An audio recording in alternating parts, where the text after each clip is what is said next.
Ready. এই যে আমিও রেডি হয়ে পড়লাম। তো গুড আফটারনুন এভরিওয়ান। আজকের ব্লগটা এখন থেকে শুরু করছি। আফটারনুন কেন বলছি, এখন বাজে 4:05 আর এখন আমি রেডি হব। আজকে আমরা যাব বাসন্তী পূজা দেখতে। আজকে হচ্ছে বাসন্তী পূজার অষ্টমী। তো বাড়িতে থাকলে অনেক মজা করতে পারতাম, কারণ বাড়িতেই পূজা হচ্ছে। তো যেহেতু খুলনাতে আছি, তো সপ্তমী ষষ্ঠী চলে গেছে, টেরই পেলাম না।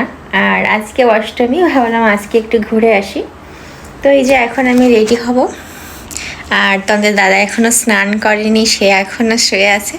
আমার রেডি হতে একটু সময় লাগে, তাই জন্য সে আমাকে রেডি করতে দিয়ে আমার রেডি কমপ্লিট হবে। তারপরে মানে ও দেখে তারপরে বাথরুমে যাবে, স্নান করে তারপরে ও রেডি হবে। যাই হোক, রেডি হয়ে দেখা হচ্ছে কেমন রেডি হচ্ছি। এই যে সে রেডি হয়ে পড়েছে। হ্যাঁ, আমি রেডি। আর আজকে দেখো আমি কোন ড্রেস পরেছি, আমার ফেভারিট ড্রেস। এটা পরে এখনো বাইরে বেরো হয়নি, একবারে নতুন ছিল, ভাবলাম পূজা উপলক্ষে এটাই পরে নিই। তো কেমন লাগছে জানিও। আর এমন পরিদেরকে এখন দেখাবো। এই যে আমিও রেডি হয়ে পড়লাম। এখন আমরা বেরোবো বাসন্তী পূজা দেখতে।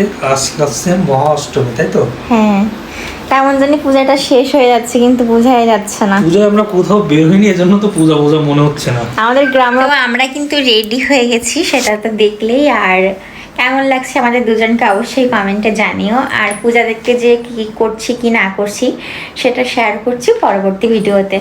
তো টাটা, দেখা হচ্ছে নেক্সট ভিডিওতে।